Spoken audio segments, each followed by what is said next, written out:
Hey guys, it's Dad with Dad's Guide to Adulting. I hope you're doing well and having a great day. Okay, now that you've decided what kind of car you want and where to find one, let's talk about whether it makes sense to buy the car from a dealership or from a private seller. Those are usually your two options.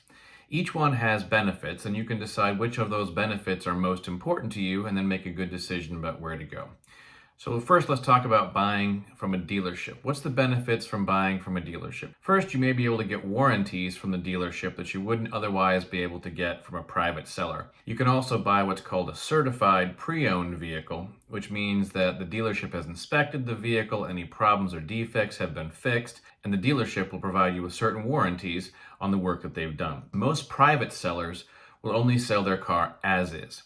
That basically means you buy it with all defaults, and if there are any problems that occur, you are responsible for paying for them rather than the seller. It is possible that you may still be able to get factory warranties, manufacturer's warranties when you buy a car from a private seller, so look into that.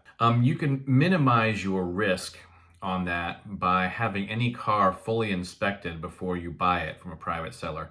As we've talked about in another video, take the car to a mechanic that you're paying for that's independent of the seller and have them review it and make sure there's no problems. So the second advantage of buying from a dealership is that you may get some legal protections. Most dealers are governed by state laws that regulate their conduct, consumer protection laws that basically require them to act fairly when they're dealing with buyers. It's not worth it for you to spend a lot of time researching those laws in your state ahead of time. You may have some options if a dealership doesn't treat you right, while you may not have those same options if you buy the car from a private seller. Third benefit of buying from a dealership is financing. Oftentimes, if you buy it from a dealer, you might be able to get the dealer to finance the car, which basically means that they lend you the money to buy it and you pay them back over a period of time. It can sometimes be hard to get financing for the purchase of a used car when you're buying it from a private seller. Banks tend not to like that risk. If you're doing it from a dealership, however, they may be willing to take that risk on. So that gives you an additional potential option for your financing. And then the fourth value of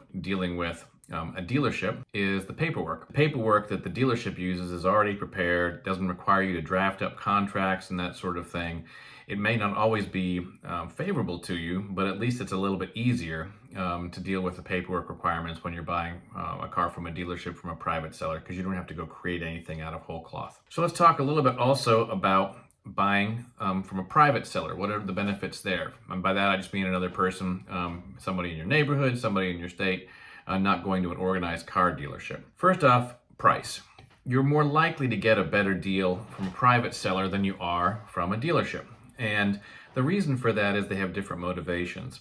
The dealer is trying to make a certain profit margin on the sale of each car. They sell multiple cars, and the total profit margin obviously is important for them every month to run a successful business. A private seller often has a different motivation. They've decided to get a new car and they want to get rid of the one they have. While some private sellers might negotiate very hard, in other instances people just want to get rid of their car, and you may be able to get a better deal from them. Negotiating. If you are not particularly good at negotiating or not comfortable with it, it may be easier to deal with a private seller than it would to deal with a dealership.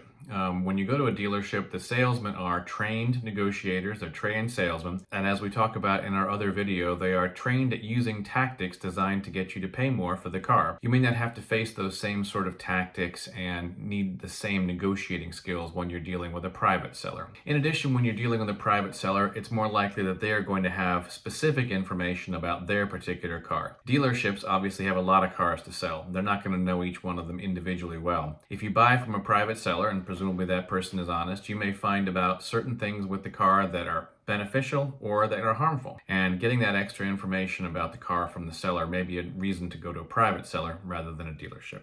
One other thing to keep in mind is state tax policy. Some states have tax policies that are designed to encourage you to buy from either a dealer or a private seller. They may have a different tax rate on the sale depending on where you buy it from. How do you find your state's tax policies if that's an important factor for you? Well, you can do a Google search. Do something like car sales tax in Tennessee or something along those lines. I did that a couple times in preparing this and found a number of good articles that talk about the tax implications of buying a car from a private seller in a dealership.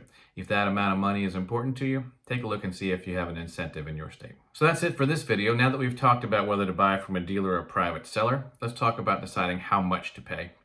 See you next time. Until then, remember, you got this.